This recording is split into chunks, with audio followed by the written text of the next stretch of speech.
Curfew শিথিল হওয়ায় রাজধানীতে বেড়েছে সবজির সরবরাহ, যার প্রভাবে ঢাকার বিভিন্ন বাজারে কমতে শুরু করেছে দাম। ব্যবসায়ীরা বলছেন, ঢাকার বাজারগুলোয় কাঁচা পণ্যবাহী ট্রাক প্রবেশে অব্যাহত রয়েছে, আর এতে আগামী কয়েকদিনে আরও কমবে দাম। তবে বিভিন্ন জেলা থেকে আসা সবজিবাহী ট্রাক 2 থেকে 3 দিন আটকে থাকায় পচে গেছে বেশিরভাগ শাকসবজি। অবিকৃত থাকা এইসব সবজিতে পানসে হয়েছে আড়তদারদের জীবন, কেননা বেশিরভাগই গেছে পচে। তারপরও খুঁজছেন চালান তোলার শেষ অবলম্বন।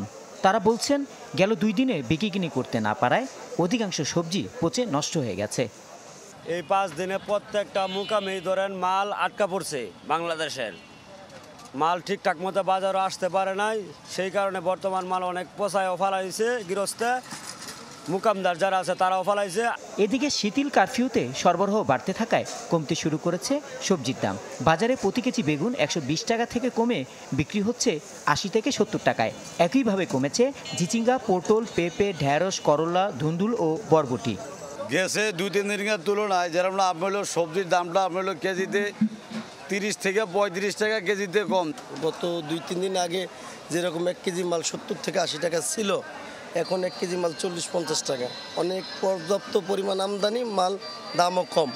সবজিতে কিছুটা স্বস্তি ফিরলেও অন্যান্য পণ্যের দাম বাড়তি বলে জানান ক্রেতারা।